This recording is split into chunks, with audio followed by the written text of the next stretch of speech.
Welcome to the Ringer Fantasy Football Show. My name is Danny Heifetz, and I'm joined by Danny Kelly and Craig Horlbeck. And today it is Power Hour, where every Wednesday we power rank something. And this week we are power ranking the trades that changed this season. There is just a lot of trades that happened this year, more than usual, honestly, and they all are impacting the season as it's happening right now. We thought it was a really good time to kind of go back and just see all the dominoes that fell and how everything's going. And then we're going to go through Fantasy Court, some emails, as always. That's right. We got a great show for you tonight. Michael Bublé is here, literally. Ooh. Literally. So stick around, and we'll be right back. No, really? Really? Maybe. You never know. This episode is presented by Chime. Bank smarter this season. Fantasy football is all about strategy. Well, here's a winning strategy for your money. Trade banking fees for fee-free banking, 1.5% cash back, getting paid when you say, and a higher APY on your savings. That's a lineup that wins. Stop banking the old way. Bank smarter through Chime. Chime is a financial technology company, not a bank. Banking services and the secured Chime Visa credit card provided by the Bancorp Bank N.A. or Stride Bank N.A. members FDIC. Optional services and products may have fees or charges. Details at chime.com/fees info. With a qualifying direct deposit, earn 1.5% cash back on eligible secured Chime Visa credit card purchases. APY means annual percentage yield. Learn more at chime.com. All right, let's get to Power Hour. For those who don't know the way it works, we're going to go through. Yeah. Woo. Too many woos. Sorry, I'm doing a real power hour over here. We got to get back to that. We wanted to go through all the trades because I just feel like if you look around the league, you'd be surprised how many some of the biggest trades that were made this year are impacting the season, and some of the most surprising things, some of the most funny things. I'll be honest, I'm going to be up front. In terms of whether it's actually power ranking them in order of the changes, honestly, no. I think the whole bucket collectively are the trades, but I'm being honest, spoiler alert, the number one thing I had here was Micah Parsons because he got hurt. And I'm like, you know what? I don't think Quinnen Williams going to Dallas is the second most impactful trade, but I put it next to that because I thought it's the other end of the Micah Parsons one. So there's a connective tissue through like 9 of these freaking trades. So the order is a little fudged, but overall, I did want to talk about like basically a dozen trades. And for those who don't know, we're going to put 2 minutes on the clock, and every 2 minutes, you're going to hear this sound.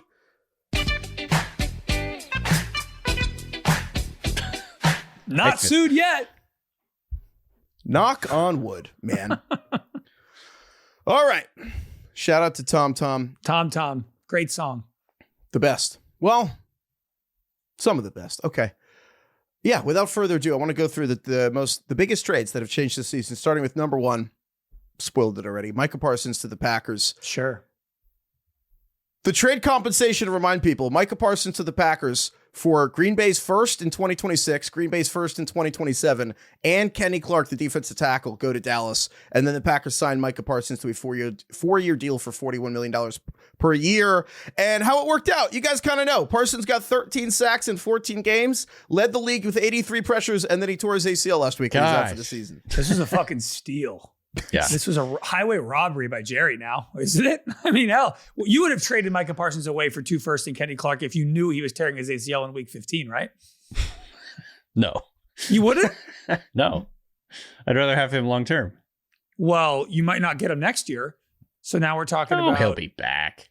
Well, I don't think he'll be back week 1. Sure.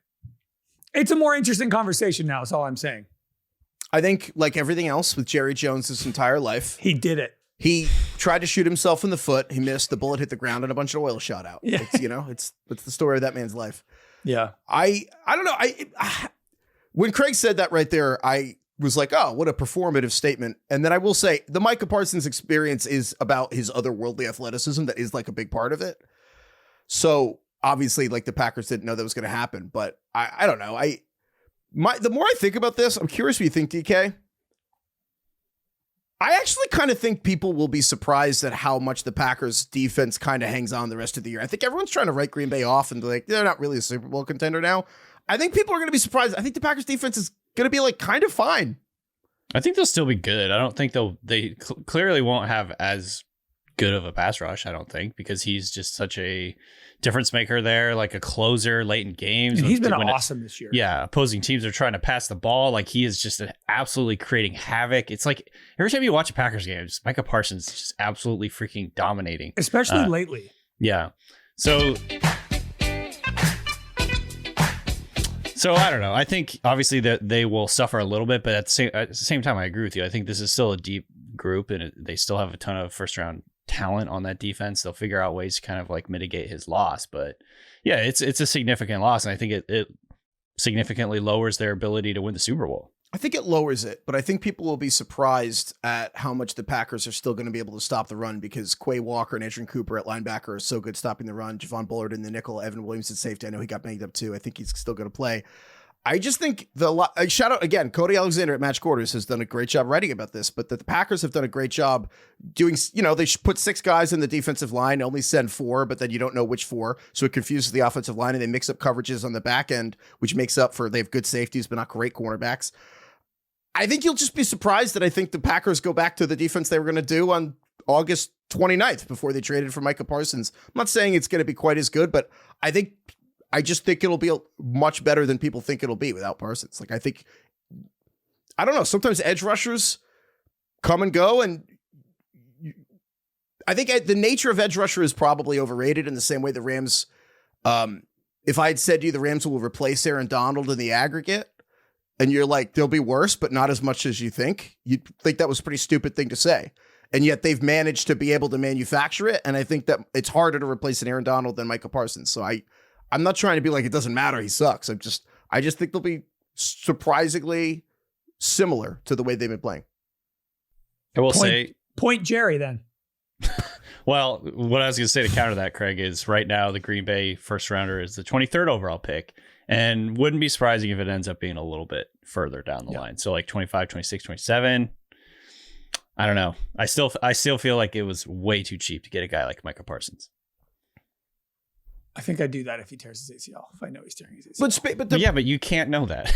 Well, my question was, now that you know that, would you have done that trade? And you still said no. No, I still would have done the trade.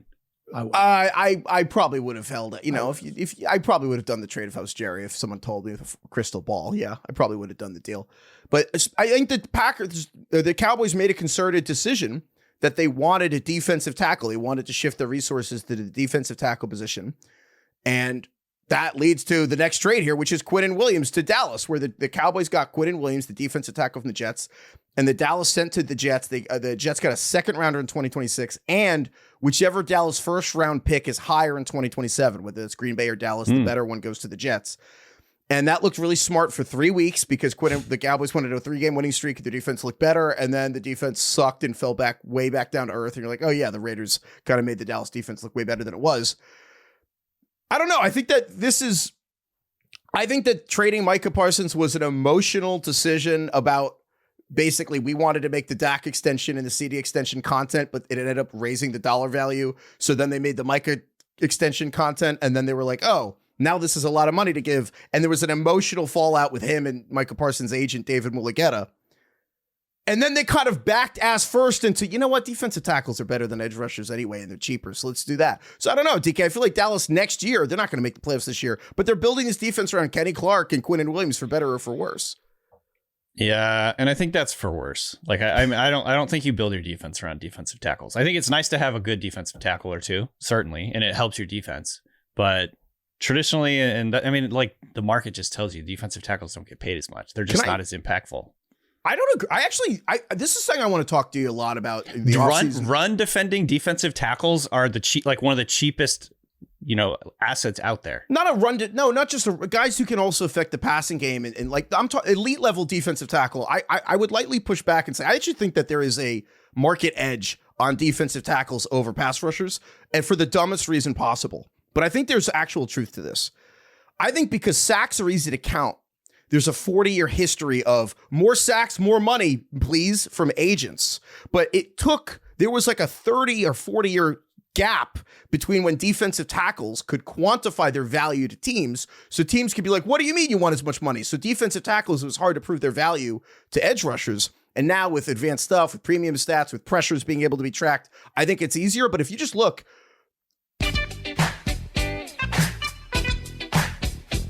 I would argue, I'm going to pull this list up. I know this is very anecdotal. Sorry to disrespecting Tom, but I think it's interesting. How dare you? If you just look at the last, I'm going to go like Super Bowl champions. If you just look, their last, the best defensive lineman of the last Super Bowl champions was a D tackle. The Eagles, they had Jordan Davis and they had Jalen Gardner. And then the Chiefs had Chris Jones. And then the Chiefs had Chris Jones again. And then the Rams had Aaron Donald.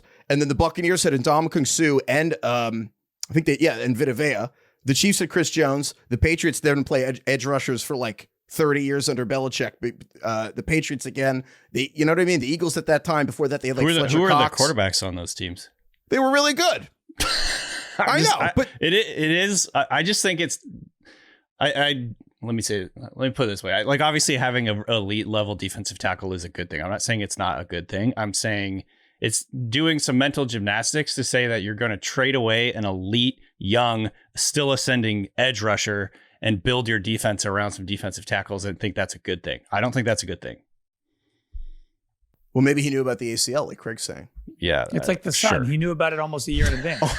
Almost a year in advance. 9 months in advance. Almost a season in advance. Jerry Jones has made billions of dollars. DK's still questioning his ability to see the future. It's crazy. I want to talk to you more about that. You're the one who keeps saying he tries to shoot himself in the foot and oil keeps popping out of the ground. Which is like not apocryphal. It actually happened. Failing upwards. the ultimate. That the literally legend. happened. Yeah. I just appreciate Jerry at this point, man. Speaking of which, though, not only did the Cowboys do that, the next trade here, 2 minutes on the clock, is the Cowboys also traded for George Pickens. You know what, man? I don't know. I'm more impressed with this. Yeah. I'm more impressed with this trade because it was far, far less in terms of what they gave up. They gave up a 3rd round pick in 2026, like a future third. That's like chump change relative to what we're talking about here. And George Pickens has been one of the best receivers in the NFL this year. He's 3rd in the NFL in receiving yards, over 1,200 yards. I kind of didn't realize that. He has over 1,200 yards, 8 touchdowns, which is 5th in the NFL. He's the wide receiver 6 in fantasy, so that doesn't matter, obviously, but it's good for us. Now, there's still question marks about his effort and kind of just like what his personality is going to be on any given day. That I think, we're constantly talking about him and just what he's doing on and off the field in terms of outside of the actual receiving work. So this is why I think the Steelers decided to move on from him, and it's understandable. But regardless, I think, the list of diva receivers who have been really, really successful for a long time is a really long list. So ultimately, I think this was an incredible value. This was good for both sides. And I maintain that. I think that you could say it looks worse on Pittsburgh's end, which I guess it does, but I don't even know if I would agree to that. Like, this is like a breakup when both sides are better off. It's like the end of La La Land. Just finding people that fit, they fit better. Yeah, right? This is like Gosling and Emma Stone at the end of La La Land look at each other from across the bar in Sebastian's bar, and they give each other the nod, and they're like, we're going our own ways, and we're happy we did what we did. I just think it's right. And spoiler. Oh, come on. It's been 10 years. Fantastic. I haven't seen it yet. You haven't seen La La Land? Right. No, well, that's on fine. you. Anyway, don't tell me how Lord of the Rings ends. Heifetz hasn't seen it either. Shut up, He's DK. whispering. You haven't seen La La Land. I told you that in confidence, man. Yeah. I will say one thing, though. It's a great deal right now when they're not paying George Pickens a lot of money. Sure. They're going to have to pay George Pickens next year. And in fantasy, I compared the Cowboys this year to like the off-brand Bengals, right? You get Burrow, Higgins, and Chase. Well, the Cowboys, you get Dak and Pickens and CeeDee Lamb. And you get all of the fantasy points for half the price. I feel like now we look back at the deals that Cincinnati perhaps gave, T. Higgins, all this, and it's like, well, the defense sucks. Is this really worth it? Aren't the Cowboys just wandering down this same road where they're going to have to pay George Pickens a ton of money? The offense on the Cowboys was not the issue. 2 years ago when Dak was healthy, the Cowboys led the league in points. They didn't have George Pickens. Dak was great. Like, that's probably the one thing you didn't need to do was give George Pickens $100 million, which they're probably going to do. Yeah, no, it's tough because it's a zero-sum game, right? Like, if they give a bunch of money to Pickens, then the defense just isn't going to be as good unless they draft a bunch of really good guys and they immediately come in and like contribute. I think it's just one of those things. I personally believe like this is just more fun to watch and in fantasy than it might be actually good for the Cowboys, in my opinion. I don't know. It's so tough. I personally believe like what is the expression? A bird in hand is worth two in the bush. Like, they have a good player. Yeah. They should pay him and keep him because they know he's good. Spoiler, and then they're going to franchise tag him. And then they're going to just have all the contract drama up till July 15th. And then they're going to have Pickens on a contract year. Because I don't think that'd be really fun. Week. The drama of having George Pickens in a financial battle with Jerry Jones is about as insane as it can get. They're going to make content, baby. It's going to be Pickens versus Jerry. It's going to be about the content. I'm telling you now, that's going to be a disaster. But Jerry programs television, and he's going to have George Pickens on a tag. He's not letting the guy go nowhere, no how. I'm just saying. Yeah, and also Pickens wasn't going to do this with Rodgers because he takes calculated routes off, and you can't do that with Aaron Rodgers, so it was smart. But with that said, the Steelers went, and then they got DK Metcalf. I mean, this was actually before they dealt Pickens, but they got DK Metcalf for a second-round pick, and then they gave Metcalf a 5-year deal for, like, on paper, fake money, but $150 million. So, Craig, this is funny because DK, you're a Seahawks fan, and Craig, you're a Steelers fan. How do you feel, big picture, about this where you swapped out Pickens for Metcalf? I mean, I think if you're Seattle, you objectively say this was a huge win. I mean, like, Jackson Smith and Jigga was one of the best receivers in the league immediately, and they got a second-round pick for DK, and the Seahawks are doing great, and Darnold looks great, and the offense is not a problem at all. For the Steelers, look, for the money, was this worth it? Probably not. Paying him $30 million a year? Probably not. For this offense and what he's doing, for his stat line, I mean, he's on pace for 65 catches, 900-ish yards, and 7 touchdowns. Those are career lows across the board for DK Metcalf, pretty much. Like, is that worth $30 million a year? No. Well, maybe the Steelers got confused, and the Arthur Smith, the offensive coordinator, thought DK Metcalf was another tight end, and he wanted to play him four tight ends at the same time. Well, that's the thing. Maybe one of them big ones. It's like when the problem is it still kind of feels weird that DK Metcalf is on this team, and there are many moments in the Steelers game where you forget he's on the field, and then he catches a pass over the middle and like throws 2 guys to the ground, and you're like, holy shit, DK Metcalf's on this team, but they don't use him like a guy they're giving $30 million a year to. So, you know. They're going to run this back next year with Rodgers and DK, and maybe I don't know. I think he's good for this team, and he's the only explosive player on the offense, and so that matters. And I wish they used him more. But no, this was not worth the money or the second round pick. However, it's nice to have him. I think the way that I look at it for the Steelers is, basically, I don't know what the analogy here is, but it's like they needed a number one. Mm-hmm. Where else are you going to get one? Let's just go with this guy. He's available. The Seahawks are talking about. He requested a trade. We're calling the Seahawks. They're open to it. This guy, can be our number one. They don't grow. Those guys don't grow on trees. And if you look at the rest of the Steelers receiving core, it's like fucking barren. There's nobody. Well, to be clear, they had Pickens. We're just like this was, but I think it was all It was all part of like a pretty quick sequence there. No, but Metcalf was added before Pickens was traded, and they could have just, obviously those deals were done in tandem internally, but we're all just kind of doing this on the premise that, well, Pickens couldn't play with Rodgers. However, what if he could have? Yeah, I mean, he might have been a better fit stylistically. I don't know if he would have been a better fit mentally. And from a camaraderie standpoint, that could have been a disaster. I don't think it makes a difference, though. Like, the problem with the Metcalf thing is, DK, you're right. They needed a number one receiver. If they had Jakobi Meyers instead of DK Metcalf, and they gave Jakobi Meyers $30 million instead of $150, and they spent a 5th round pick on him instead of a 2nd round pick, isn't there a decent chance the Steelers have the same record with Jakobi Meyers? Yeah. Yes. We'll get to Jakobi Meyers. Their offense is not predicated on what DK Metcalf does. No. I mean, it helps to have that explosiveness, but we've only seen that like 2 plays this year. It's the biggest free agent signing the Steelers have ever had in the history of the franchise. And it does feel like, I don't want to call it tilting, but it's like they got excited in the moment, and I don't think they should have done it, but it's nice to have him. Yeah, I think that's how I feel about it too. I mean, it's just basically like, look, this guy's available. Should we do it? Mm-hmm. Yeah, let's do it. We kind of needed a number one. Should we do another round of shots? Fuck it. Let's do it. I'm wondering if they see it as like a long-term part of the plan of like finding their eventual quarterback replacement. Like, this is a bridge year. You know what I mean? They signed him to a long-term extension. Rodgers is going to be the quarterback next year, I think. And DK will be 29 in the middle of next season. I don't know. Rodgers should be the quarterback. I think he should. I mean, also to answer your question, DK, I sure hope DK Metcalf is part of the long-term thing, because they gave him $60 million guaranteed at signing. And I know all these deals are fake, but it's like at a 5-year deal, it means he's there for 3 years. No, I know. My point is basically just like, was this longer-term thinking, or was it really just like, let's we got this. There's a number one receiver available. Let's go get him. I think they saw a window and thought maybe we have a shot right now, but the only Right. way to get a guy like DK Metcalf is to give him a large deal like this, and they had to do it. Yeah. Apologies to Tom. He's been getting suplexed. Yeah, Tom's this entire getting episode. fucking crushed. All right, well, on that note, sticking with the Seahawks end of this, because the Seahawks gave up Geno.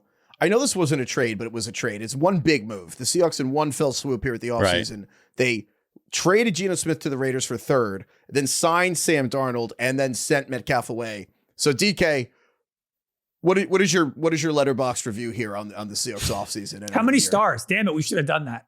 Oh yeah, that was a better idea. How many possible on Letterboxd? 5, and you can give only half star, full or half. Nothing Oh else. wow. I would probably give this like 4 out of 5 stars. I think it was a good move, the right move.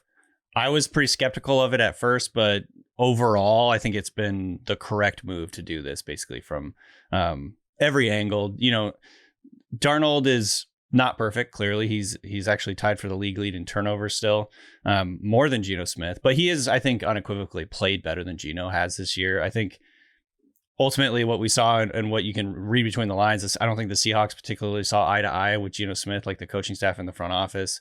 I think Darnold is younger. He's got a better contract, arguably. So I think overall it was the right move. It was a good move. It made the Seahawks better. It gives them a chance. And it kind of like set the clock back a little bit in terms of like how, like what they need to do at the quarterback position. Like maybe they can keep Darnold for a full 3 years. Maybe he ends up being a super long-term option for them. And yeah, I mean, I was looking at his contract, kind of prepping for the show, and it's like, it's actually a pretty flexible contract. If they wanted to get out of it after this year, they could. They're not going to, obviously, but you know, I think overall it's a good contract. I think it's funny because the pick that they traded away for Geno Smith actually became Jalen Milroe. So Geno Smith kind of turned into, the pick that they got back from the Raiders became Jalen Milroe in the draft. So they kind of traded Geno Smith. They signed a veteran and then they drafted a developmental guy. Obviously, we haven't seen anything from Milroe. Is there a better summary though of the Sam Darnold experience than the fact that the Seahawks already have more wins this season than you did all of last season? And Deke is talking about we could get out of his contract, but we don't have to. I mean, I gave it 4 stars. I think it's a good move, but yeah. I mean, anyone with eyes can tell it's like Darnold has his warts, certainly. 4 stars is pretty good. Wait, I think before we move on, Letterboxd is a better idea than what I had originally here. We got to go back and give retroactive grades. What's the Letterboxd review on DK Metcalf? I give DK Metcalf. Sorry, DK's dog hates the Darnold thing. I've kindly let him know that he should stop barking. He's not listening to me at the moment. I love you leaning back. Go, George, quiet down. As he's just Should I yell at him again? George is a what is it? It's a Great Pyrenees. So he's just a guardian dog, livestock guardian, and you just can't take that instinct out of him. He just goes freaking ape shit anytime anyone gets near our house. How do you get dogs to stop barking? Training. But what is the training? You know, you reward them for coming what? And when coming to you when they're barking and whatnot.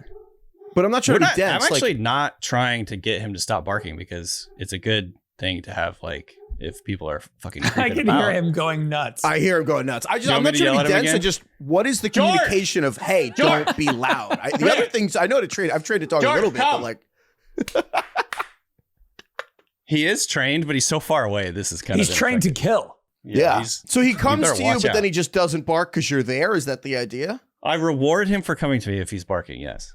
So he knows that if he comes to you and he gets the treats and then he leaves, then he comes back and can get another treat. I don't know if he's thinking that far ahead. When we got him trained, the trainer was like, he's not the smartest dog. And I was like, yeah. But he makes up for it with effort. He's very cute. He's awesome. I love George. He is a barker though. That's just kind of the thing. Was this before or after he would eat his own shit and then vomit it up and then eat the vomit? That was after. This is after. That was early on in George's the George experience in my life. He doesn't really do it anymore. That was his experimental phase.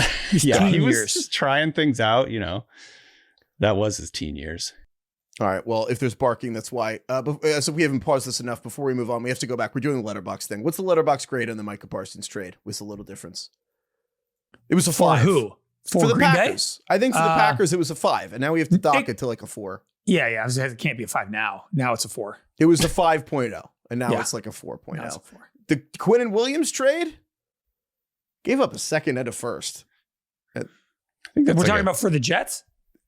I think for the Cowboys. For the team receiving the player. Right. I think we have to do it for the team receiving for the player. Are we factoring in the Micah Parsons thing or in a vacuum this trade? I think you have to factor in the Micah thing because they wouldn't have done this move without moving Micah. Well, then if you include the picks, it was basically Micah Parsons for Quinnen and like Kenny Clark at a first. Kenny Clark at a first, basically. In a late first. Which is like 2.5.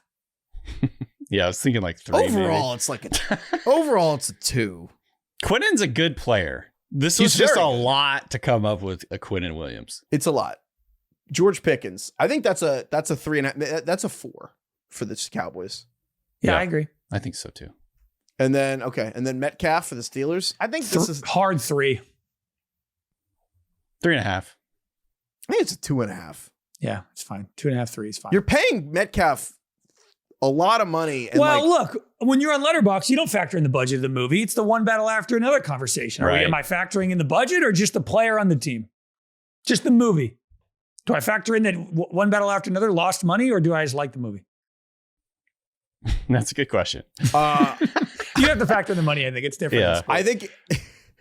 Because the problem is the amount of money that the Steelers spent on DK Metcalf prohibits them from doing other things. Doesn't prohibit a movie studio from doing what they want. The other thing to keep in mind here, which we haven't mentioned, is that the second rounder that the Steelers gave up, the Seahawks used that to trade up to draft Nick Emenwari. Who's a stud. Who's been awesome. He's going to be Defensive Rookie of the Year, I think. He could be, yeah. One simple reason, and I think you could still bet this with good odds. I promise you, when people fill out their ballots, and I think there's only 50 people who vote on this, the last thing they look at is Defensive Rookie of the Year. They're worried about MVP and Offensive Player of the Year, Defensive Player of the Year. The last thing they get to is Defensive Rookie of the Year. And then they look at their ballot and they're like, oh, wow, so Myles Garrett's going to get Defensive Player of the Year on a 3-win Browns team. And they're like, I'm going to give Defensive Rookie of the Year to Carson Schwessinger. So like the Browns are going to have 2 players on the ballot and they won 3 games. And then they're going to see the Seahawks make the playoffs and Nick Emenwari is going to get the fucking You really award. think this through. I like that. It's just people. It's like when the Cooper Kupp won the Super Bowl MVP. And I'm like, the third of the people who voted for him, like, were in the elevator when Aaron Donald had sacked Joe Burrow to win the game, you know? So it's like, I don't know. Anyway, not the point. Moving on here after a lengthy delay. The next trade here I wanted to mention, DK, what's your Letterboxd review on the Raiders giving up a third for Geno Smith? I mean, I think the obvious is this is like a 1. This didn't move the needle for them whatsoever. And they gave up a pick and a lot of money. And they're still horrific.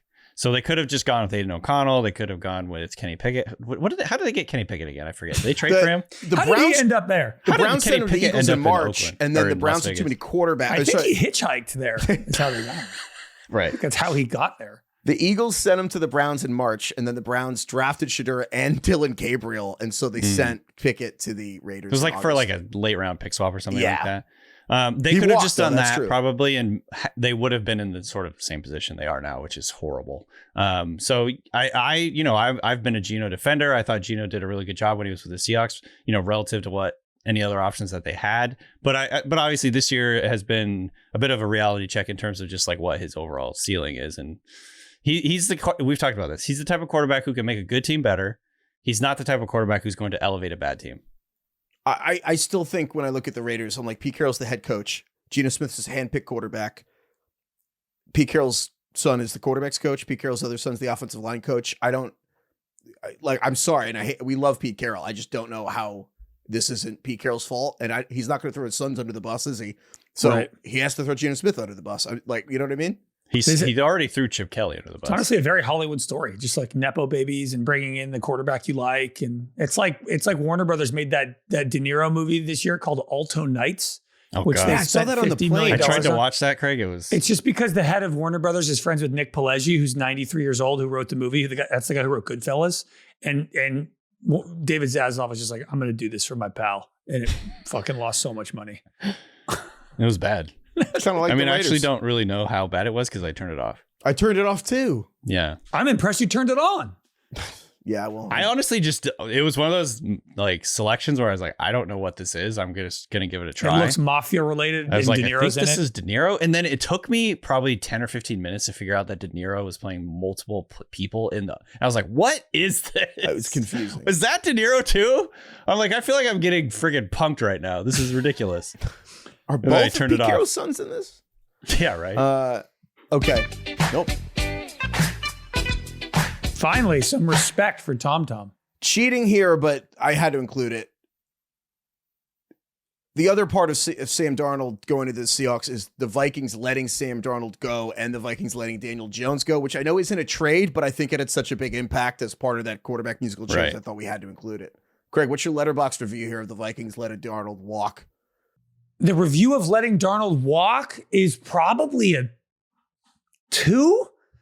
I mean, you could have franchise tagged him and paid him $40 million and gave it one more shot with this roster. And you went 14-3 last year. You were a top 10 offense and you could have seen what you had. I mean, shit, if you're a Vikings fan and you're watching not only what Sam Darnold is doing, but also what Daniel Jones did, you have to be a little bit like, golly. I mean, the next 3 games here, JJ McCarthy's going to need to look real good for you to feel anything about what Minnesota did. It's pretty tough. I'd give it 2 stars, maybe 1.5. 2. I think 2 is. Can you go to 0, or is 1 the lowest or 0? The I think a lowest? half is the lowest you can get. I think this is a 1 at best. I mean, Yeah. look, and we said this a bunch. It was a hard decision at the time, and we're not pretending like we have hindsight. But the whole premise of getting rid of Darnold to have McCarthy there is that Kevin O'Connell and the Vikings had the most information about McCarthy of anyone. And the fact that we're talking about JJ McCarthy's throwing mechanics like 3 months into the season and the head coach is talking about his mechanics, I'm like, then what was the decision based off of? You're like, well, he needs to rebuild how he throws while he recovers from this meniscus surgery. I'm like, well, if we had that information that the head coach hates his throwing form and he wants to rebuild it off the rehab, I'm like, I would have changed my mind. I don't know, DK. Like, isn't it? It feels a little strange in retrospect. It's a sunk cost fallacy. Yeah.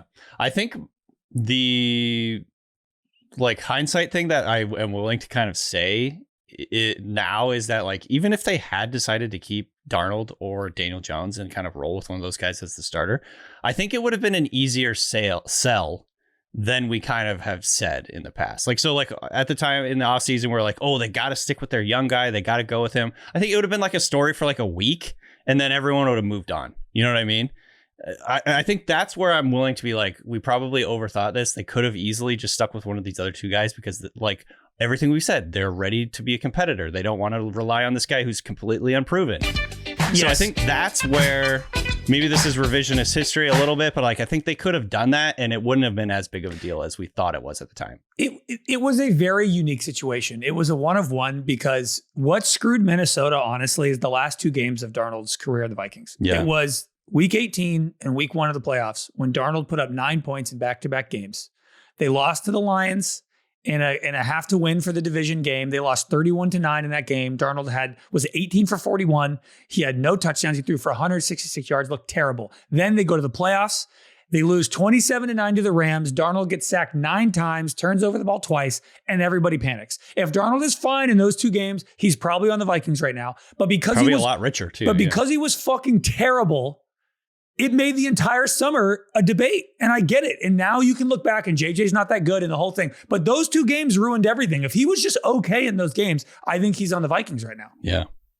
Well, if only he got a rematch versus the Rams, he could have showed them. I know. Well, the irony is, yeah, it wasn't necessarily the offensive line's fault or whatever. It was just like, man, Darnold just can't play the Rams. He threw 4 picks against the Rams this year with the Seahawks. And it's why this could all change. Like if Darnold shits the bed again in the playoffs this year, if it's wild card, he throws on 3 Thursday picks against the Rams. Sure, but like whatever. If they lose in some horrifying, ugly fashion in the wild card round, the conversation will once again morph. So again, the Vikings let Darnold leave, decided to stick with McCarthy. And they also let Daniel Jones go. So the Vikings apparently put out an offer to Daniel Jones, and they claim they put for more money to the Colts, and we could put 2 minutes on the clock here. And instead, Daniel Jones, I don't know if it's true or not. The Vikings offered more money. If they did, probably not a lot. But Daniel Jones decides to sign with the Colts, which I know it's not a trade, but it's one big move. The Colts signed Daniel Jones. They go on a 7-1 heater, and then they trade 2 first-round picks for Sauce Gardner. I'm lumping all this in. And I unfortunately, this is weird. I think if this is a sequel, I think the Letterboxd review on the Jones thing has to be a 3.5, maybe a 4, signing Jones for 1 year, $14.5 million to start 7-1. And then the Sauce Gardner trade gets like a 1.5 because, oh my God, I don't think there has ever been a team that has speed run putting all their chips into the middle of the table and then suddenly going to the ATM because they're out of money quicker than they traded 2 firsts for Sauce Gardner because they started 7-1. And then 40 days after that trade, Phillip Rivers was signed to start for the Colts. Yeah, look, I think you can only go for it if you know your quarterback is a Super Bowl winning. Like the Rams being like, we don't need first round picks. Fuck it. It's because you have Matt Stafford and you're like, I know that I can like support I can add a third story to the house if I trust the foundation.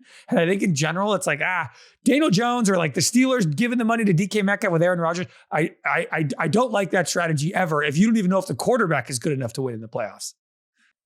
Yeah. I also think it's just when you're trading multiple first round picks for a corner, like a guy that's like on the outside, there's a lot of like, I know this is sort of a cliche, but it's like you build from the trenches. And the foundation thing that you said, I think makes a lot of sense too. It's like, he's not really a foundation piece. He's like, he's just not going to be involved in that many plays. Exactly. And like, this is the thing. And I this part's not hindsight. I admit the Darnold thing's hindsight. This is not. We said this when we said this happened. The day of the trade deadline. Act like you've been there before for the Colts. Like you're 7-1. Act like you've been there. And you know what the Patriots never did? Thought they could win the Super Bowl and flip 2 firsts for somebody. Like you don't see the Eagles do that. You don't see the Chiefs do that. It's like people point to the Rams. Cool. That's like pointing to Adrian Peterson's ACL recovery. We didn't see anyone come back and look better until it took 13 years until Christian Watson this year for someone to come back from an ACL and look better. It's like, what about all the other cases? And I'm sorry to Tom. I just want to say the Colts thing, the 2 firsts, I just keep thinking about and again, it sucks. Like he had a calf strain, but the Colts looked at it and it was just the classic overconfidence. It's not that different than the fantasy guy who's like, oh my God, I could win this year. And they go all in. And it's like, the whole point is you build a team you can contend every year and you add the pieces and you need the first round picks to be good to keep contending. And what bothers me is when I keep thinking about the 2019 Super Bowl Patriots, the last one, or the 2018 and 19 ones, the last one that won of the Belichick Brady dynasty that beat the crap out of the Rams in the Super Bowl, in the worst Super Bowl we've ever watched. And they needed a cornerback and they traded 20 picks back in the 7th round and they got Jason McCourty from the Browns, Devin McCourty's brother. And Jason McCourty deflected the game-winning pass in the Super Bowl. Brandon Cooks was wide open in the end zone. Jason McCourty knocked it back. That is what they needed a cornerback. They just picked one up off the fucking scrap heap, and they managed to make it by. And just the 2 firsts for a guy that got hurt. I don't know. It sucks. So I feel bad for the Colts, but it didn't make sense at the time. Speaking of cornerback trades, the other one here that just the 2 firsts for Sauce Gardner, it's funny to think how much first-round picks were traded in the AFC South for cornerbacks that didn't really play much this year. But we have to come back to the Travis Hunter trade because the Jaguars look like the Jaguars are a week away from beating the Broncos to getting the first seed in the AFC. I almost forgot Travis Hunter was like on the team. Right.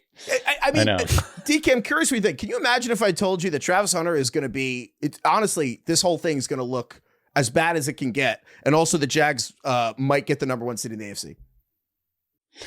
I know it is funny that they're doing so well despite making this trade that so far has not aged well. I mean, I think so far it's probably not hyperbole to say like their worst fears are kind of coming true so far, that instead of becoming an elite player at 2 positions, he's kind of just an okay player at them. Both, which was like the fear. Obviously, this is early on in his career, but the other thing that's coming true is like, hey, look, playing every single snap is hard on your body. He got hurt, he LCL injury in practice, and he's missed, a good chunk most of the year. So yeah, this is kind of like the way it's run out so far is not, it's not worst case scenario, but it's kind of close, because he's just really not been an impact player on either side of the ball. In a vacuum, it's a 1 star. But if you look at how the Jaguars are doing, you can kind of brush over it. But I mean, they gave up next year's first round pick. They gave up this year's second round pick that turned into Quinshawn Judkins. Mm-hmm. The Browns got Mason Graham, who's like a productive rookie defensive tackle. for a guy who is, I don't know. Is he going to be the third best receiver on the team next year? Like what? It's just. I was driving the bandwagon for Travis Hunter being a two-way player in the NFL, and obviously that has, if it's not going to work, this is how it works, how the rookie year would go. And I didn't love the trade up for him because they traded like they're assuming he can do it instead of trying. But I got to tell you, this is how, if he never ends up being good in the NFL, this is how it goes, because the Jaguars have to make a difficult decision. Do you have Travis Hunter try to play two positions in the NFL again while rehabbing knee surgery off tearing his ACL? Or do you specialize him probably to wide receiver and acknowledge that you use the 5th pick, the 36th pick, and next year's first for a guy that's probably going to start next year as your number 3 wideout or your number 3 cornerback, and you specialize? Wow, what timing. I think that about says it. I still think there's a chance he turns into something closer to what we were expecting, but obviously I'd say right now the returns are horrific. Well, the thing that makes it, honestly, the whole thing look worse is the next trade here is Jakobi Meyers to Jacksonville, which we haven't talked about enough, but I think it makes the Travis Hunter thing look worse. But the trade compensation was at the deadline. The Jaguars got Jakobi Meyers, and they sent a 4th and a 6th round pick to the Raiders. And my letterbox review of this, I think this is a 4.5. Sure. I think this is a 4.5. Like a fun rom-com. If you judge just the last 2 months, though, it's a 5. I enjoyed it. Dude. Yeah. It's like Neon or A24 picking up some little indie film and then it gets nominated for an Oscar. You're like, wow, that worked out. That was cheap. The Jaguars, since they traded for Jakobi Meyers, have the 2nd most points in the entire league. The only team that has more is the Rams. Like Trevor Lawrence has 3 of his best 5 games in his career are the last 3 weeks. And again, if the Jags beat the Broncos this week, the Jags might be the 1 seed, man. I know that's a tough task, but like that's what we're talking about. Stephen Ruiz had this in his column this week, and I couldn't believe it. The number 1 quarterback in EPA per drop back this season. So it's like the best stat we have, expected points added per drop back. The number 1 quarterback this year is just Trevor Lawrence when Jakobi Meyers is on the field. He's ahead of Drake May and Stafford and Josh. Exactly what they needed. And what's incredibly is when Jakobi Meyers has not been on the field this season, Trevor Lawrence ranks 38th in EPA per drop back alongside like Russell Wilson and Justin Fields. Yeah. The disparity in Jakobi Meyers is on off. It could not be larger, which is crazy to me. I think this is the perfect illustration. And what I was thinking of when we were talking about the Colts, what I was thinking of when we were talking about Travis Hunter is like, it's fun to make these big swings, but man, is it risky. And a lot of times teams are just going to be better off trading some mid-round pick for a guy whose contract is too expensive for the team he's on. You just pay the money and you get this like productive player and you're better off in the long term. You know what I mean? Like instead of the Colts trading for Sauce Gardner, they could have traded some mid-round pick for some random journeyman corner and probably he would have been okay. He wouldn't have been like a superstar, but you know what I mean? Like these are the kinds of decisions you make. And so these big swings, while they can sometimes pay off, this is why they're so risky. 100%. And the similar story on that note, I think, is the other story. And, I have these last, but you could argue these two, Jakobi Meyers and this one should be first, is the Bears acquiring Joe Thuney and Jonah Jackson, the 2 guards in trades this year. People probably forgot about this, but the Bears sent a 4th round pick to the Chiefs for Joe Thuney, who, again, he was left tackle for the Chiefs in the Super Bowl, and he had won the Super Bowl, like 3 Super Bowls with the Patriots. And then they sent a 6th round pick for Jonah Jackson in his overbloated contract. And guess what? The Bears have the best running game in the NFL, maybe. They're 2nd in rushing yards. They're 1st in rushing first downs. I don't think the Bears make the playoffs this year if they don't go ahead and trade a 4th and a 6th for their 2 starting guards. They signed their center in free agency. They even traded back in the 2nd round, and they picked up Ozzie Trapelo, who's their left tackle right now, a rookie left tackle who played right tackle at Boston College in the last 2 years. So, a lot of times, we joke that linemen are logs, but it's hard to think of a better move. Like this is a 5. Mm-hmm. I think this has to be a 5. Like they sent a 4th and a 6th, and they literally not only have the running game, But Caleb Williams and what he's able to do, and the pockets are stronger, the interior pressure, like Caleb's development is within the environment of having a down center run game and the pocket's not collapsing. Caleb's taking half the sacks. He's like getting through progressions faster. Like you achieved all your goals as an offense, frankly, and for a 4th and a 6th. I'm blown away by this. The Bears are literally number 1 in the NFL in yards before contact per rush. Yep. And I think obviously a big part of that is scheme. The scheme makes a big difference, but I mean, I don't think you can do that without having at least solid starting type players. And that's exactly, I think, what they acquired. So, yeah, I mean, this is another great example. It's like these are the types of moves that end up being more impactful than some of these big splashy moves a lot of the time, maybe half the time. Well done. Yeah. There we go. Good well job, done, Bears. Ben. You did it. Are we waiting for Tom? They made DeAndre Swift and Kyle Monangai great. I know. That's the crazy thing. You know, it's funny. Swift is so good on the edge. And then Ben Johnson's like, what if I just made the hole so big between the tackles that DeAndre Swift thought he was on the sideline? I'll make it so big that he can't miss it. The last one here, I just had to come back to the Bengals getting Joe Flacco from the Browns within their own division. The first quarterback trade inside a division like ever, basically. Yeah, I mean, I don't know how to rate this. Like for the Bengals, sure, they swapped a 5th and a 6th and got Joe Flacco from the division rival. Did they went 1-5 with him, but it was a fun time. I don't know. It's like getting some old guy to come. It's like the 10th Taylor Sheridan show, and it's like, oh, it's got Sylvester Stallone. I'll watch it. It's good enough, but I don't know. You talking about Tulsa King? Yeah, sure. Yeah. Tulsa King. I don't know what that's about. This guy runs Tulsa, I think. That makes I'm sense. pretty sure. You know what's funny? I was like, oh yeah, I went 1-5, and then I looked. I was like, oh yeah, the Bengals scored 113 points in a 3-game stretch with Flacco. Yeah, they made them more fun. That's for sure. Certainly, they lost to the Jets, but it was fun. I had a good time. They beat the freaking Steelers. Also, I didn't have that much fun. I know that this isn't maybe related, but it's also not unrelated. The Bengals the Browns decided to send Flacco to the Bengals for, again, they're probably going to end up turning the 210th pick into the 180th pick to send a starting quarterback to the division. And then Mike Tomlin comes out and is like, this is the craziest thing I've seen a team do. And Tomlin was like, they must be a lot smarter than me. Yeah. And he's so mad. He's the only team they beat. And then all I'm saying is 1 month later, the guy who ran the Browns, Paul DePodesta,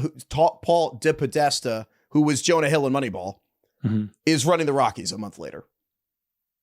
Like he leaves the team. And I'm not saying it's because of the Flacco thing, but like it feels maybe not unrelated. Hopefully the Steelers kick the shit out of the Browns as punishment in 2 weeks. I think they're going to fucking destroy them. Something the Giants would do. Okay. All right, Tom. Yeah, boom. Thank God. Bam. Saved by the bell. Okay. Let's get to fantasy court here. But first, the Ringer Fantasy Football Show is brought to you by FanDuel. Thursday Night Football continues to deliver, and FanDuel's keeping the energy up with their $2 million Thursday Night Football jackpot. Place it anytime touchdown score a bet using your profit boost, and if your player scores the first or last touchdown of the game, you'll earn a share of $2 million in bonus bets. Head to FanDuel.com/RingerFantasy to download the app and get started. FanDuel, an official sportsbook partner of the NFL. Must be 21 plus and present in select states, or 18 plus and present in D.C., Kentucky, or Wyoming. Opt-in must apply profit boost token on select market. Prize pool to be split equally among all eligible participants who made the correct first or last TD pick.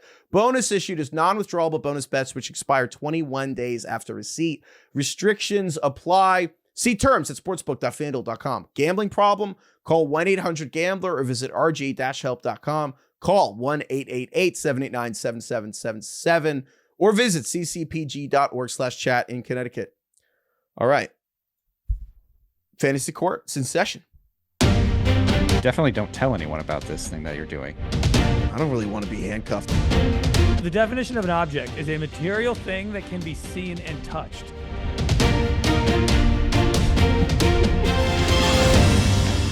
It's playoff fantasy court. I hope we get some doozies. It is playoff fantasy court.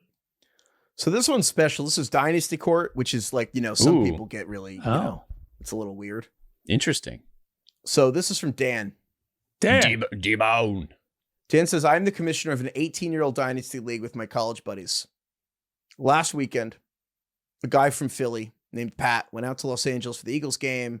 Saturday, he meets up with another guy in the league, Steve, who's, he lives in Los Angeles. So the two of them play golf before they go to this Eagles-Rams game. And apparently they wagered their first round picks in next year's rookie draft on the golf match. Steve won. And so Pat went double or nothing on the 18th hole. At golf, it's like a press, but I'm not getting to golf gambling jargon. But so they go double or nothing for his second round pick in 2027, and he loses that too. So Pat owes his first round pick in 2026 and his second in 2027, basically the Quinnen Williams trade. Lordy. To this guy just because he lost in golf. DK, Dan wants to know, do I allow this transfer of picks? Of course. Why are you asking DK? What about me? Because DK hates golf and loves Dynasty. Man, that's a good question. This is business. Every deal gets made on a golf course in all aspects of corporate life. They're betting each other. You know what's funny? We spend so much time worrying about collusion where we're like, well, they did this because he owes them money or something. And like, but it's funny. We actually don't get a ton of, well, they just bet on it and he lost. Like, that's kind of funny. I mean, this reminds me a little bit about how my buddy traded a pick for a car in real life. Or not a pick. That's worse. He traded like some running back, like Michael Turner for a car. Yep. And I don't know what to make of that, because this is like, car was it? I think on one hand, I'm with Craig, where it's like, this is like you're the idiot who decided to bet your first round pick. Like, we should just let this go through. But it's also, these are the types of things that can like tilt the league, the competitiveness of a league, a dynasty league in particular. So I don't know. I kind of land in the middle. I think ultimately I side with Craig here and think they should let it go, but I don't know. It's a fine line. I think the at the base level, you delete the first round pick and give the guy the second. Why? Oh, because the guy was dumb enough to bet it. He shouldn't get it back. He shouldn't be bailed out. Oh, like at the very least. Yeah, at the very least, you just delete the pick. You shouldn't be like, he's stupid enough to bet it. Like, you got to cut a head off and be like, hey, if you just fucking bet your picks, like. I think it's fine. If these two guys made a bet. Two consenting adults. Yeah, about giving up your first round pick, whoever loses, and one guy lost. What's the problem there? Man, how drunk were they on the golf course? The double or nothing on the 18th hole? This is funny. I feel like until I read this, I would have been like, you can't bet your picks. Come on. Then I'm reading it. I'm like, the guy was dumb enough to bet his pick. Of course you can. I mean, look, it's not like it's something under the table. I'll give you something outside the realm of this league, right? Like a car. If it's pick for pick, I'm like, but Craig, if you showed up to your like your regular redraft, not dynasty, you show up to a regular redraft league, in your league, and you show up at your friend's draft, your oldest league, and you're like, oh yeah, by the way, your friend, it's like they lost in golf yesterday, so he actually has 2 picks in the first round this year. I feel like you'd freak out. I know that's like what I'm worried about. There would be a lot of questioning, I think, but you're right. I wouldn't love that in the moment, but you would not allow it. You'd be like, this is horseshit. You can't do that. See, this is what I'm talking about. It does shift the competitive balance in the league. No, this other guy doesn't get anything back. He just gets a first round pick and a second round pick. I think because you shouldn't be allowed to do this. I think the punishment should be that guy just loses the fucking first rounder because he had the balls to gamble his pick. But the other guy can get the second as a remedy, and then you ban it going forward. So unless people want to make this a thing. The guy doesn't lose the first and the second; he just loses the first. I think the league needs to decide if this is allowed or not, and whatever they decide in this thing is the policy going forward. If there's no gambling of picks, if they want, like, you know what, you can gamble picks now. Fuck it, let it stand. If you can't do it going forward, then you could just send him back, but part of me is like, there should be a punishment to this guy for putting his pick on the line. I don't have an issue with this. It is interesting. I've had friends in my league. You guys know Jackson. He loves trading. And so I think I've seen him basically send trade offers to teams he thinks he's going to finish ahead of. So basically he'll trade with a guy who's like, he's basically saying, you're going to have a worse record than me. I want your first. Mm-hmm. That's not this though. I know. And I'm saying that's a little different, but like that's the kind of stuff I think is totally kosher. I don't know. This is funny. This is like in poker when people start tilting, like put your watch on the table when you run out of money. It's like you put the deed to your house down, start giving away dynasty first rounders. Also, I want to shout out Jackson, you mentioned, because he runs the dynasty league that we're all in with your friends from home, DK. And Jackson, because of my tilting about I don't know what socks to wear, he sent me socks for Christmas. Oh, yeah. And a color-coded chart on when to wear what socks. So, What a guy. What are we deciding? I feel like you shouldn't be able to do this, but this is funny that it happened. But if it was my league, what's the ultimate decision here? Craig is for it. Heifetz is against it. Fuck that. I think the league gets to vote, but whatever they decide, it has to be the policy going forward. I think that if you allow this, then you could do it. Like, I don't know. Can we abstain and just kick it back to them? Be like, I don't know. Kick it back to a lower court? Seemed funny to us. It sounds like a fun bet to me. Can I be honest about not the right decision, but how I feel is it depends on if the guy that won is like, I liked him more. Right. I feel like that's how it will end up being ruled. Is he a good hang? Who is he? Who is he, like less annoying? How did they shoot? Are they good golfers or bad golfers? That's the other thing is like, if you're going to be like, you bet on that. Like if the guy loses sucks. Yeah. So we don't know. Okay. So I'm going to allow it. You shouldn't. Live a little. Shouldn't be able to do If you're dumb enough to bet picks, then you have to live with the outcome. That's kind of where I'm at, which is why I think the solution isn't to undo it. It's either you allow it or you delete the picks and be like, there's your punishment. How dare you? But this is a good reminder to all the commissioners out there is like, make a rule about this. Make a rule. Make a rule about this offseason. Okay. Should we give a Ringer Fantasy League update? Yeah, I think it's time for Ringer Fantasy League update. We don't have a jingle for that, unfortunately. Use one of the farter chart things. What? By the way, was it Clint who made the song? Was that his name? I can look it up. Clint is the guy who tweeted us that he put it on YouTube. But did he actually make it, or did he just put it on YouTube? I guess how would he have it? It must be him. Well, he made it, but I think made is like a relative term. Yeah, Clint made it. Didn't you say it was AI? I think he did, because I mean, yeah, it was like a 4-minute song. He made it. It was AI. Do we know that? I believe it was AI. Unfortunately, I mean, it was a very well-made song. Did he write the lyrics, or was it just melodically AI? Unfortunately, I think he just sent a very simple prompt and spit out an amazing song, which is Craig's like this is pretty good. I listened to it while having lunch today. Straight up. I wanted to hear the lyrics. They were very well written. Damn it, it's AI. Got by the clankers again. He got caught by the clankers. Those clankers can really make a tune. They're good at this shit. It's crazy when you give them clankers. the entire history of music. They can figure it out. That's weird, yeah. Weird how that works. Yeah, Heifetz, I shouldn't be the one to tell people what's going on in the Ringer League because I'm in the toilet bowl championship. So yeah, tough. So tough for Craig. It's kind of the best possible outcome. You two, like two of us are the top 2 seeds and one of us is battling for last. I think that's ideal. Yeah, DK and I went on bye, and so I am pretty sure. So I'm actually going to pull it up. So Mallory kind of beat the brakes off House this week. And Chris Ryan beat Chris Ryan beat Sal by a lot. Yeah, so now we have Sal lost. And Sal was the wagon for the first. Sal was like the Colts this year, really. Yes. Yeah. And now we have DK versus Chris, and we have Heifetz versus Mal. And I sent her Travion Henderson, and now he's going to whip my ass. Versus Mal, what could go wrong? Heifetz versus Mal is great, and then now in the toilet bowl is me versus Sean Fennessy. You fucked up, Craig. You had one important week all year, which was this week to beat Bill. If you beat Bill, you would send him to the toilet bowl, and you fucked it up. To be honest, though, so Bill's safe. Bill is safe. Craig fucked it up. I did my best. I don't know. Drake London's knee needs to heal. I don't know what to tell you. I did my best. But now it's me and Sean in a 2-week bake-off to have the worst fucking team. And I know it'd be funny if I lost, but dude, I was talking to Sean last week in the office about the headband thing. He's like weirdly into it. He's like, I might wear one anyway, even if I lose. I don't know if he's like trying to pretend like it doesn't bother him, but I was talking to Liz about this. It's funny. When I told her what the punishment was for Sean, that he has to wear a headband during a big picture recording, her first thought was like a headband that women wear, like that pushes back your hair, that kind of holds your hair back. In my head, it's like an Allen Iverson headband. Yeah, it's like LeBron.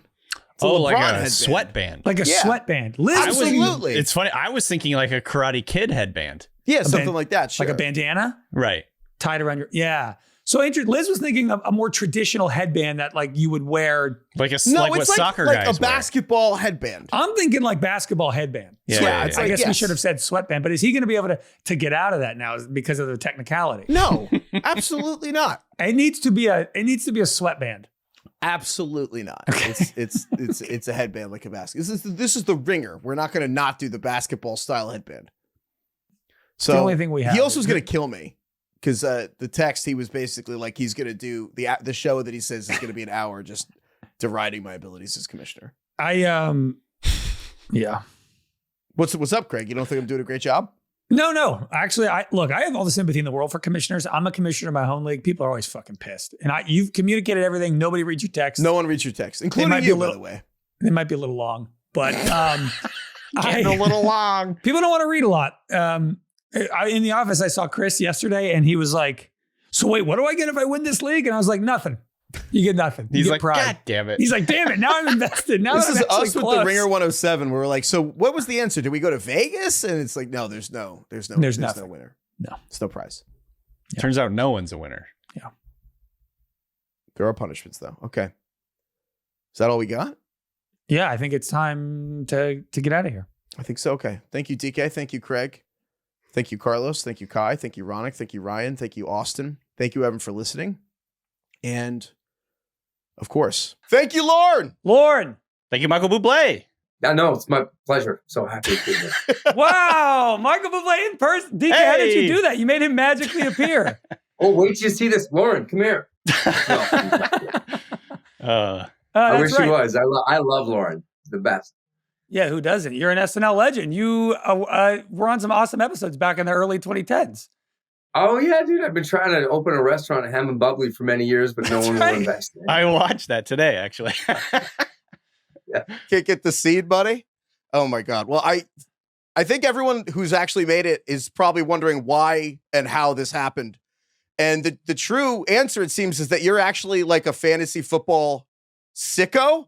And tell me if I get this wrong, but you're in 8 leagues. You have offered to trade your Grammys to win one of your 8 leagues. And so we're curious, who is the player you drafted this year that you are most angry at? Yeah, how are things going? Most angry. You know what's sad is it's not 8 leagues. I say that, but it was actually 9. One of them was a guillotine league, so I didn't count. Oh, it. yeah. And I won. I won that league. You did? Nice. The Lark Canada League. I said it before on an interview and I got it wrong. I called it Lark Canada, but Lark Canada. And the other 8 are good. The player, I don't want to ever get angry because they're people. They're people with families, and they probably hate us. And you know, many of them secretly probably hate fantasy football too. Have I been disappointed by certain draft picks? Yeah, of course. Not as much this year as last year. Last year was brutal. Can I talk about the ones that I was most happy about? Yeah. Give us the guys please. you bet on, the sleepers that hit. Well, lately not as much, but Ibuka was like, I had this thing where I just felt it. And I was like, I just think it's going to be great. I think Mayfield is going to throw to him a lot. I know it's busy, but Omarion Hampton, that it didn't start great, but then it got great. And then obviously the poor guy got injured, and but he's back now. Perfect time for second round, which I've made it to. Are you doing college football prep? Are you like watching the NFL draft? Are you kind of like scouting the rookies as they come into the season? Yeah, you know what's really funny, you guys, just like you, I love it, and I love hockey too, by the way. So like, instead of spending my other, that's really a big hobby. It's like I love watching you guys, talking about seeing what's happening, who's coming. Looking at the rosters and who we have as backups, and it's just like I enjoy it in the off season. It's a lot of fun I'll be really, really honest with you. A buddy of mine on one of my group chats yesterday, he's lost, he's out, and he said, "I'll talk to you guys in 9 months." No. And at first I saw my phone and I was like, 9 months. And then the sobering, it hit me. And I was like, 9 months. And then I started to count the months. And I was like, 9 months? No. Like, how? I can't, like, and then I think of the summer where I'm just like wandering around and there's no reason to look at my phone because who cares? Because there's no fantasy football and there's nothing, there's no mock drafts. And so, yeah, I just enjoy it a lot. I really do. We got to get you introduced to dynasty leagues. You ever heard of a dynasty league? Of course, I've heard. Yeah, yes. Rookie drafts. All right. Yeah, we'll talk. Absolutely. We'll talk about it. It's a good idea that you do 9 leagues because it's like you're bound to hit the playoffs in like a third of them. You might win one. It's like, so it's kind of nice. You're playing the odds by having 9 different leagues.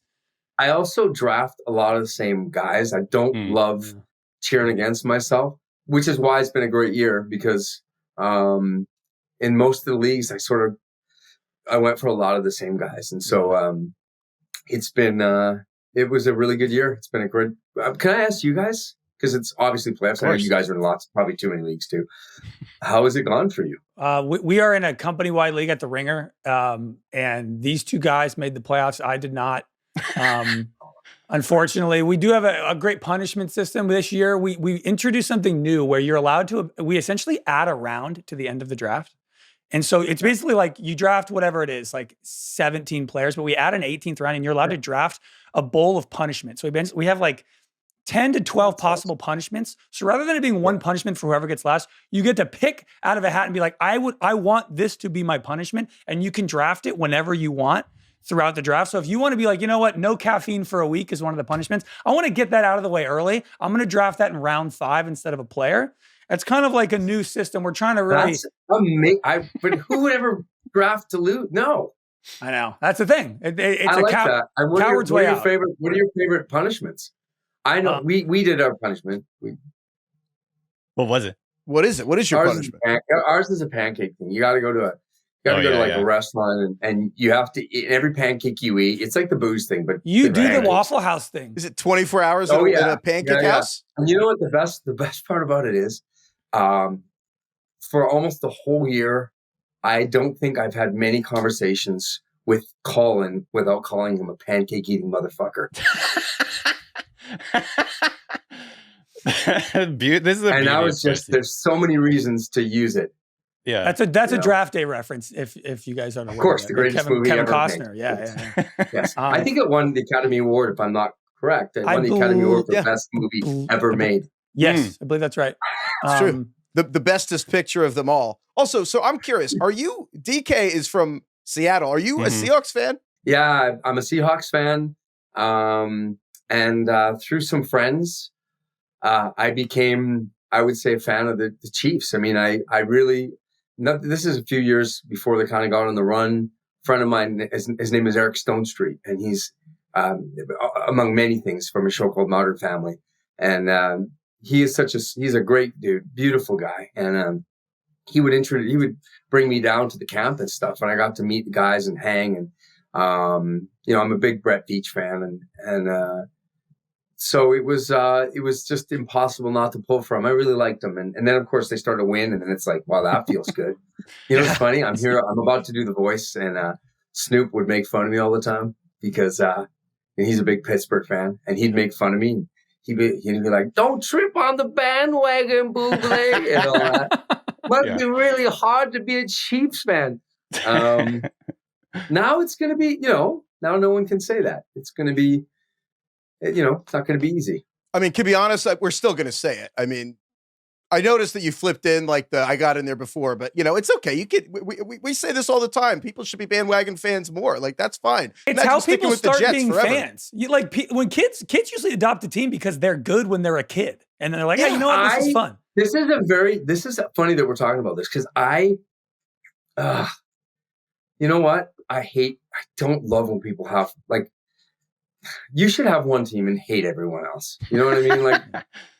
I'm really struggling with this. It is. And it's like, I'm friends with these people. And so I do want them to, but deep in my heart, I've been a Seahawks fan my whole life. My whole life. that's the first thing I have, like, besides the Blue Jays, I ever felt like I won anything. Like when, you know what I mean? Like when they won, it was like, and so, like I'm watching the game yesterday and, or whenever this, I'm watching the game that last week that they played and, it's getting to the end of the game and I've, got butterflies in my stomach because I care. Yeah, I was gonna ask, like, if the Seahawks play the Chiefs in the Super Bowl, like in your heart of hearts, in your gut, who do you think you're pulling for there? I think it would be impossible not to say the Seahawks. Yeah, just like it did. Like if I had a truth serum, but let me tell you why this all becomes so complicated. Because yesterday, the day I was watching that game, the Seattle game, I was also watching the guy I was playing with, Meyers, kicking the shit out of me. And every time he would kick, I would just go like, oh no, oh God, oh no. And then that's when this is a lie within yourself. It's complex. Because you want the Seahawks to win, but then you're going like, just miss this one. Just miss this one. Yeah. Oh, it's compelling. Yeah, you have to balance. Do I want to lose in fantasy? Do I want my team to lose to 44-year-old Phillip Rivers, who hasn't played in 5 years? That's kind of tricky. But I will say, the torn heart thing is real. I'm a Giants fan, so I've started rooting for fans. Suddenly, I'm like, oh, I'd rather the Giants lose. You root for the players going against you. You mentioned the Seahawks Chiefs thing. The other one is you mentioned the Blue Jays, and let's be real, your heart was probably torn in the World Series too, because Grammys are nice, but honestly, the coolest thing you've probably got going is that Ohtani uses your song as his walk-up song. How did you find that out? Yeah, I mean, so not torn, by the way. Huge Ohtani fan. Every time he goes up, it's like I have goosebumps, and I realize how it's funny. My manager and I realize culturally how unbelievable this is. That the greatest player, arguably, who's ever played the game, this is part of the story now, like 2 times. And this is now going to be the 3rd year or whatever. But no, there was nothing. I was not torn in any way. I'm a Blue Jays fan again. I mean, a little's okay. I mean, it would be weird if it was zero. I was on an Air Canada flight with terrible internet, refreshing every 3 seconds and going like, oh no, I wasn't torn, guys. It's got to be like a little bit. It's like the Seahawks thing with Jason Myers. It's like maybe you want Ohtani to hit a couple homers, high scoring but they still lose. Yeah, they lose 10-9. No, like totally. When he walked up and just, it was like. But what's even crazier is he was pitching too, and so then it starts with the song. You know what I mean? I have more people blowing up my phone. I mean, you know what? It's been really good lately. Yeah, honestly, like feeling you got good. Ohtani. Yeah. You got Ohtani. I mean, it's Christmas. I'm everywhere. And soon Valentine's Day and Mother's Day will come. And I will be dominant once again. And I'm going to the second round of the fantasy football playoffs. Yeah. And, God dang, yeah. How did you find out that Ohtani used your song? Were you watching? Did somebody text you? Like when it first happened, how did you find out? I found out because I watched the games. I mean, I watched the games and he's amazing. So, I obviously, like everyone else, hope he go to my home team, and then I got to meet him and got to thank him, and it was just very cool to. And I'm buddies with Dave, and he's obviously I was really happy for him, and great manager, great man. So yeah, I mean, listen, my grandpa used to say it to me all the time. He used to say, sunshine, it's just a game. And it would just give me context in my life because, as you know, and all the people that are watching this know, sometimes it's you get down. Like you really do. Like people always will, if they don't know and they don't say play fantasy football, they won't know how much it actually means to you. And like when you get knocked out or you lose the championship, it's you care. Like you care all year. You care, so but at the same time, it's always good to have context and know what's important. I'm saying this to myself as therapy. Right. I know. You're like preparing. Talking into existence. No, wait, by the way, just so you know too, it's like I got 10 points from Neil and I was like, oh, what a genius that is. Yeah. So smart. like Watson, I was like, and then it was just, I just watched guy after guy and I was like, oh God. Next year I will be working the waiver wire very hard and praying. Just draft the guys that don't get hurt. It's easy. But to your point, the one thing I want to ask you about, obviously, I don't have to do the whole thing. Like, King of Christmas, obviously you've had success with the Christmas music. I mean, #1 album, not just domestically, but like globally, your albums have reached #1. Obviously, that ended up being a good decision. However, with having said that, I did want to ask, at any point, have you ever regretted turning Christmas into like a work thing? Oh, no. It's not a work thing at all. Can I ask you guys, seriously, is fantasy football a work thing for you guys? Sometimes. When you have to watch a game on Christmas? Yeah. When people are like, do I play Kyle Pitts or Jalen Waddle? And I'm like, I don't know. This is going to sound like but this is really the truth. Okay? I love it. The world can suck and be a very cynical place and a dark place. And I'm invited into hundreds of millions of homes all over the planet in a time that is hugely important for me and my family and my kids, my faith and all that. And I'm invited in to celebrate this time where everybody's a little bit kinder. By the way, love the songs. Like, forget about it being holiday stuff. They're great songs. Like, they're great crafted songs. So I've always dug it. And to be really honest, in a business sense, my heroes, the dudes that I love, the ladies I love, like when I look at, say, Elvis or Frank or Dean, there was always like the common denominator with them all was that each of them had like they had their holiday thing. Like, you're not going to be one of the great crooners. And if you don't have that, then you're, nah. I mean, seriously, that's how I always, I mean, it was like growing up in my house, it was Bing and Elvis and Frank and it was like, wow, and by the way, I love all their other stuff, but I never ever, and I love making fun of it. I love making fun of myself. It's funny too, because my manager's in the other room and they used to get mad because people like the company or whoever would always call on Mother's Day. And they go, oh, we need him to go and do the Today Show. We need him to go on Mother's Day. And then they started calling on Valentine's Day. And they were like, he's not just a Mother's Day guy and a Valentine's Day guy, and then Christmas came and now it's like, listen, it's, I just need to if I can just get a hold of Halloween. Right. Yeah. Get your foot in the door. Not much Thanksgiving music either. I do want to ask. Thanksgiving might be the best of all the holidays. That might be the one. Yeah. Yeah. I mean, we have Planes, Trains, and Automobiles. It's like the only Thanksgiving movie. There's like really nothing else. It's kind of bizarre. That's my fave. Yeah. Fave movie of all. Yeah. That scene where John Candy at the end of the movie where Steve Martin realizes he's I think that might be one of the most beautiful scenes ever.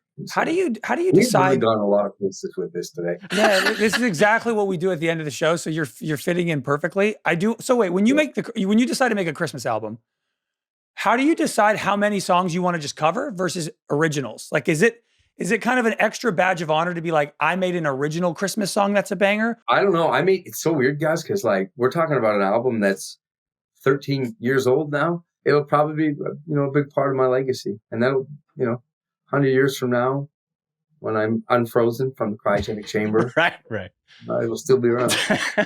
You and Philip Rivers. Yeah, Philip Rivers. Damn, if I look as good as Philip Rivers does, damn, that dude. Can you believe that? No. What the hell? It's the weirdest thing. He's a grandfather. He literally has a grandchild, and he's starting in the NFL. By the way, it wasn't like he was playing like some weak D. Yeah, no. That was most definitely not in any of our. We were nervous. That we did not know that was going to happen. Yeah, I mean, I stupidly started Tyler Warren thinking that maybe there was a shot that Philip Rivers would throw him the ball, and that was ill-advised. I now know going forward that I don't think any Colts players are really viable for the rest of the season with Phil, unfortunately. Yeah. Just how it goes. Are you okay, Craig? Not okay. But No, I know. I'm not even joking. Hey, dude, call me. We can talk. I'll do therapy for you. I'll help you. it's actually crazy how angry it's like road rage fantasy football. Like when you lose a close game, like there's really nothing worse. Like I got kicked out of the playoffs in my home league last night, and there's just like my wife texted me like, "What's up? How are you?" And I'm like, "Pretty bad, honestly." I'm unreasonably angry, and Yes. fantasy's unique that way. So I'm tonight going to be on The Voice.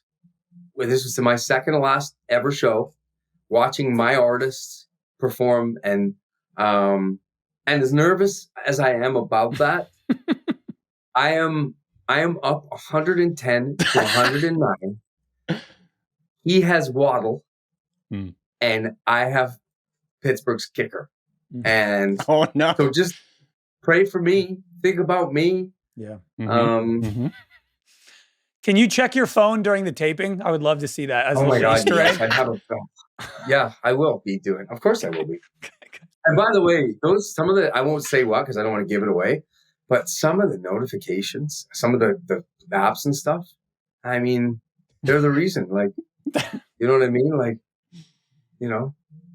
That's why we get I have to tell you, I picked up and dropped Brian Robinson 62 times this last week. 62. Oh my God. It was like, oh my God, he's playing. Oh my God, oh my God, I got it. Oh my God. Yeah. So It drives you crazy. The last thing I have to ask you before we let you go is, I know last we were going back and forth about scheduling, and you played a concert for the Pope at the Vatican last week, and that is really cool, and it was for a good cause. And having said that, I actually really would like to start with, is the Pope chill? Like, is he a good hang? I would, you know what, here's what I will say. I would love to tell you that to play it cool and say that, you know, yeah, it was the most meaningful thing I've ever done in my life. And probably I will ever do, you know, the Grammys, they'll come and go every year, as will the Academy Awards and, you know, other big moments. But that moment was, and I realized that when I was in the moment, that it was really the biggest honor I've ever had. And this is what I'm going to say to all of you. And I have my own thing, and so I'm not going to ever push what I feel on you. But you three beautiful guys, all of us have this beautiful light inside us, you know? All of us do. And if you think about it and you're more present in that more often, I don't know. I think there's a way more reason to be good and kind and not be scared. And, you know, so I just tried to think about that when I was there. And he was very, very sweet. Now, if I could go back, you know, in that moment, would I have asked him to pray for my fantasy team? Probably. Yeah. I was going to ask if you were going to try and get in a league with him. Does he own, or if he plays fantasy? He can only draft Cardinals. We're gonna put the Pope in a pancake house for 24 hours. You can only draft Chicago guy. That's it. That's right. You have to spend 24 hours in the Sistine Chapel. Manungai, my son. That's amazing. Hey, thank you so much for doing this with us. We man. appreciate really you appreciate tolerating our nonsense. Thank you, and good luck. yeah. Good luck going on. I can't wait to talk to you guys again. And just know, when you guys give advice and stuff, I never blame you if it's wrong. I understand. Right. Oh, you That can. no one's perfect. We're that's what we're here for. We're I know. here to be Honestly, blamed, we're like, that's the whole point. That's why we exist, so people don't have to blame themselves. You bring joy to people's lives, and then we can be blamed for all their troubles. That's kind of like Exactly. the role. Combination. Yeah, exactly. It's really about sharing the misery. Yeah. You guys are living a dream, man. You're living a dream. What a beautiful life, man. Yeah. You get to do what you do. It's amazing. I mean, Absolutely. how many dudes right now would die that was their job? Like, the best thing ever. We'll switch sometime. We can start doing some talk to Christmas. Michael Fabiano about it lots. I'm like, hey, man. He's like, we talk about how much fun it would be to do something like this. Well, if you want to come back during draft season in August, you just let us know. Cool. God, Yeah. it's a long way away, gents. 9 months. Awesome. Hey, thank you so much. Good luck with everything tonight, and good luck to your league, the Voice, and more importantly, your fantasy team. Thank you. Merry Christmas, boys.